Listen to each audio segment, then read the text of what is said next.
Hello friends, good afternoon. स्वागत है आप सबका शिव कृपा क्लासेज पर। मैं महेश सर आप सबका स्वागत करता हूं। दोस्तों, इस वीडियो में हम लोग एसएससी जीडी पेपर 2023 के उन संभावित महत्वपूर्ण प्रश्नों का रिवीजन करेंगे जिन टॉपिक से आपके ज़्यादा से ज़्यादा क्वेश्चंस एग्जाम में पूछे जा रहे हैं। तो चलिए दोस्तों, ज़्यादा समय न लेते हुए हम लोग इन महत्वपूर्ण प्रश्नों का रिवीजन करना शुरू करते हैं। एक बात और दोस्तों, आप लोग हमारे चैनल्स के वीडियोज़ तो देखते हैं, लेकिन दोस्तों आप लोग बिल्कुल भी सपोर्ट नहीं करते हैं। दोस्तों, आप लोग जानते हैं कि ऐसे वीडियोज़ बनाने में ज़्यादा से ज़्यादा समय लगता है। तो आप लोग दोस्तों थोड़ा सा हमें भी मोटिवेशन रखने की कोशिश कीजिए। पसंद आए तो आप चैनल को सब्सक्राइब कीजिए व लाइक और शेयर जरूर कीजिए। तो चलिए दोस्तों, क्वेश्चन नंबर 1 है दोस्तों, भारत में मनसबदारी प्रथा किसने शुरू की थी। वेरी वेरी इंपॉर्टेंट क्वेश्चन दोस्तों, इसके इर्द गिर्द सारे क्वेश्चन पूछे जा रहे हैं। तो इसका सही आंसर होगा अकबर ने। भारत में मनसबदारी प्रथा किसने शुरू की थी? अकबर ने। नेक्स्ट क्वेश्चन है दोस्तों, वेदों की ओर लौटो का नारा किसने दिया? तो इसका सही आंसर होगा स्वामी दयानंद सरस्वती ने। यहाँ से 3 क्वेश्चन बनते हैं दोस्तों, एक सत्यार्थ प्रकाश, एक आर्य समाज की स्थापना, एक वेदों की ओर लौटो, जिसमें से 2 पूछे जा चुके हैं दोस्तों। और इन टॉपिक से आपके क्वेश्चन समाज सुधारक से पूछे जा रहे हैं, तो आप ध्यान रखिएगा दोस्तों। सत्यार्थ प्रकाश, वेदों की ओर लौटो और आर्य समाज की स्थापना, ये तीनों दोस्तों स्वामी दयानंद सरस्वती के द्वारा किया गया था। नेक्स्ट क्वेश्चन है, साइमन कमीशन कब भारत आया? तो इसका सही आंसर होगा 3 फरवरी 1928 को। नेक्स्ट क्वेश्चन है, जैन धर्म के 24वें तीर्थकर थे? तो ये महावीर स्वामी थे दोस्तों, और इन्हें ही जैन धर्म का वास्तविक संस्थापक कहा जाता है। उसके बाद दोस्तों, जैन धर्म के प्रथम तीर्थकर की बात की जाए तो वो ऋषभदेव हैं, इतना आप लोग ध्यान रखिएगा। नेक्स्ट देखेंगे, क्वेश्चन है दोस्तों, भारत छोड़ो आंदोलन कब आरंभ हुआ था? तो इसका सही आंसर होगा 9 अगस्त 1942। 1942 दोस्तों जरूर ध्यान रखिए, और अगर डेट पूछा जाता है तो इस पर भी दोस्तों आप लोग ध्यान दीजिएगा। 9 अगस्त 1942, कभी इस भी ही पूछा जाता है, कभी डेट और इस भी दोनों पूछ लिए आते हैं। नेक्स्ट क्वेश्चन है, गायत्री मंत्र का उल्लेख किस वेद में किया गया है? तो इसका सही आंसर होगा दोस्तों ऋग्वेद में। ऋग्वेद में गायत्री मंत्र का उल्लेख किया गया है। यहाँ से 2-3 क्वेश्चन के बारे में और बात कर लेंगे दोस्तों। भारतीय संगीत का जनक है पूछा आता है, तो सामवेद आंसर है। किस वेद की रचना गद्य एवं पद्य दोनों में की गई है? तो इसका आंसर यजुर्वेद होता है। वह तंत्र मंत्र जादू टोना जो कि पूछा ही गया, वो दोस्तों हमारा अथर्ववेद से संबंधित है। ध्यान रखिएगा दोस्तों, रिवीजन करना जरूरी है। नेक्स्ट देखेंगे दोस्तों हम लोग, क्वेश्चन है, पाटलिपुत्र नगर की स्थापना किसने की थी? तो इसका सही आंसर होगा दोस्तों उदयन ने की थी। पाटलिपुत्र नगर की स्थापना किसने की थी? उदयन ने। नेक्स्ट क्वेश्चन है दोस्तों, कौटिल्य की विश्व प्रसिद्ध रचना का नाम है? तो अर्थशास्त्र है दोस्तों। कौटिल्य के 3 नाम है, कभी कभी दूसरे नाम से भी पूछ रहा था। कौटिल्य, चाणक्य और विष्णुगुप्त, इनका 3 नाम है। इनकी विश्व प्रसिद्ध रचना का नाम अर्थशास्त्र है। अगला क्वेश्चन है, मौर्य शासक अशोक। यहाँ से दोस्तों आप लोग जानते हैं बहुत सारे क्वेश्चंस पूछे जा रहे हैं, इसलिए दोस्तों कुछ क्वेश्चंस हम लोग यहाँ पे रिवीजन करेंगे। मौर्य शासक अशोक ने कलिंग पर कब आक्रमण किया था? तो इसका सही आंसर है दोस्तों 261 ईसा पूर्व में। ध्यान दीजिएगा दोस्तों, मौर्य शासक अशोक ने कलिंग पर 261 ईसा पूर्व में आक्रमण किया था, और कलिंग को इन्होंने जीत भी लिया था। लेकिन उस युद्ध में भारी रक्तपात हुआ था, जिसको देखकर सम्राट अशोक ने युद्ध नीति को छोड़कर धम्म नीति का प्रतिपादन किया, धम्म नीति को अपनाया और बौद्ध धर्म के अनुयायी हुए। इन्हें दोस्तों क्वेश्चन पूछा ही गया, देवनाम प्रियदर्शी के नाम से भी जाना जाता है। ये बौद्ध धर्म से जुड़े हुए थे, ये ध्यान रखिएगा आप लोग।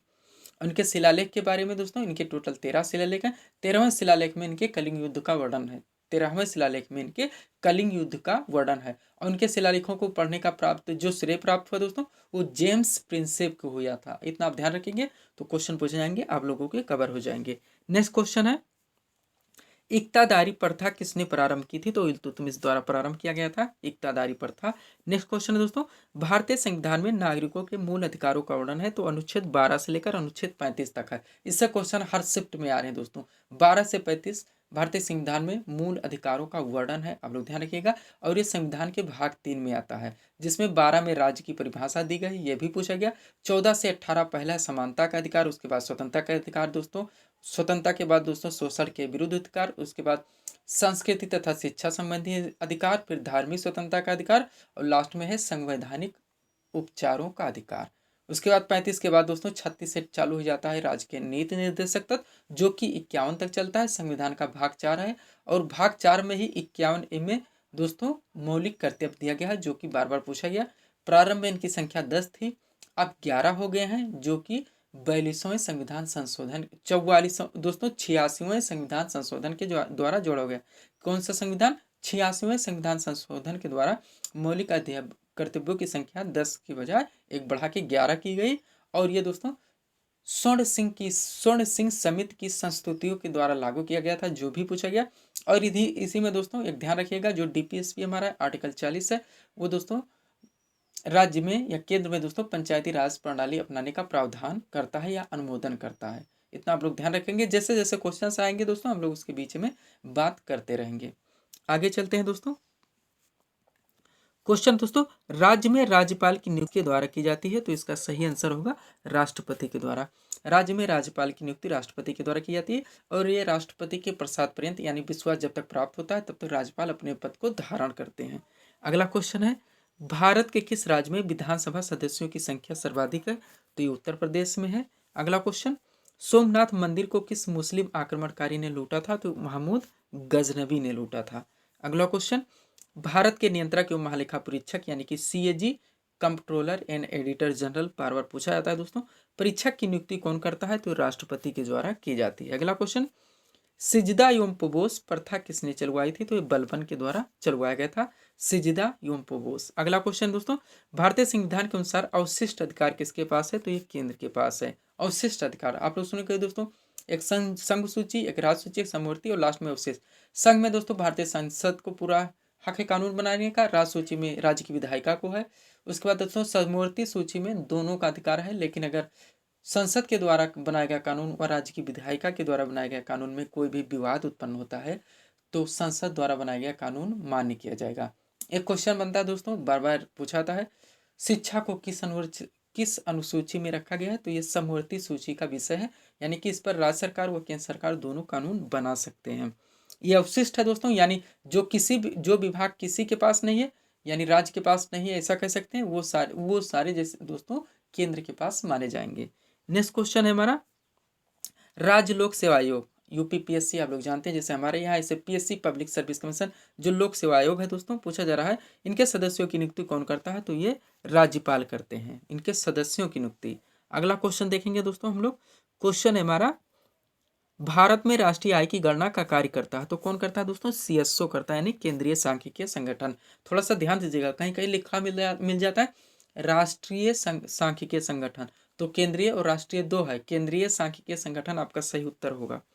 अगला क्वेश्चन, वर्ल्ड डेवलपमेंट रिपोर्ट यानी कि विश्व विकास रिपोर्ट प्रकाशित किया जाता है, तो विश्व बैंक के द्वारा किया जाता है। नेक्स्ट क्वेश्चन है दोस्तों, पंचवर्षीय योजना से पूछा जा रहा है, पंचवर्षीय योजना का अंतिम प्रारूप कौन अनुमोदित करता है, तो राष्ट्रीय विकास परिषद द्वारा किया जाता है, यानी एनडीसी द्वारा किया जाता था। आप लोग जानते हैं पंचवर्षीय योजना बंद हो गई, लेकिन क्वेश्चंस पूछे जा रहे हैं। टोटल 12 थे, लास्ट का दोस्तों 2012 से 2017 तक काल था। यहाँ से बहुत सारे क्वेश्चन पूछे गए दोस्तों, आप लोग ध्यान दीजिएगा, हम लोग उसका रिवीजन करते ही रहते हैं। नेक्स्ट क्वेश्चन, नेत्रदान में आंख का कौन सा भाग दान किया जाता है, तो कार्निया का दान किया जाता है। नेत्रदान में आंख का कौन सा भाग दान किया जाता है, कार्निया। अगला क्वेश्चन देखेंगे हम लोग, क्वेश्चन है दोस्तों, माइक्रोफोन का आविष्कार किसने किया था, तो इसका सही आंसर होगा ग्राहम बेल के द्वारा किया गया माइक्रोफोन का आविष्कार। नेक्स्ट क्वेश्चन जनरल साइंस का ही है, रॉकेट का ऊपर जाना किस सिद्धांत पर कार्य करता है, तो संवेग संरक्षण के सिद्धांत पर कार्य करता है। नेक्स्ट क्वेश्चन, समुद्री जल में सर्वाधिक मात्रा में कौन सा लवण पाया जाता है, तो सोडियम क्लोराइड पाया जाता है। नेक्स्ट क्वेश्चन है, वायुमंडल में दैनिक मौसम परिवर्तन निम्न में से किस मंडल में अधिक होता है, तो क्षोभ मंडल में होता है। आप लोग सुनते चले आए दोस्तों, हम लोग बार बार इस पर रिविजन करते हैं कि क्षोभ मंडल वायुमंडल का सबसे निचला भाग है, बादल यहीं पे बनते हैं, वर्षा इसी में होती है और ये सबसे निचला भाग है। इसके बाद आता है समताप मंडल, समताप मंडल के ही ऊपरी हिस्से में ओजोन परत का विस्तार है। ओजोन परत की वैल्यू आप लोग जानते हैं, सूर्य से निकलने वाली अल्ट्रावायलेट रेज से हमारी रक्षा करता है। उसके बाद मध्य मंडल है, उसके ऊपर आयन मंडल, लास्ट में बहिर्मंडल। समताप मंडल में ही दोस्तों जेट सेवाएं यानी कि एरोप्लेन्स जितनी भी हवाई सुविधाएं हैं ये चलती हैं समताप मंडल में। क्षोभ मंडल में दोस्तों सबसे निचला है, बादल बनते हैं, वर्षा होती है। उसके बाद समताप मंडल के ऊपरी हिस्से में ओजोन परत है। आयन मंडल से दोस्तों रेडियो किरणों का प्रसारण किया जाता है, रेडियो किरणों का प्रसारण किया जाता है आयन मंडल से, ध्यान रखिएगा। इतना ही क्वेश्चन यहाँ से बनते हैं। एक क्वेश्चन आता है दोस्तों, वायुमंडल में दोस्तों कौन सी गैस की अधिकता सबसे ज़्यादा है, तो नाइट्रोजन है। उसके बाद सेकेंड पे पूछा जाए तो ऑक्सीजन है, थर्ड पे आर्गन है, फोर्थ पे कार्बन डाइऑक्साइड है।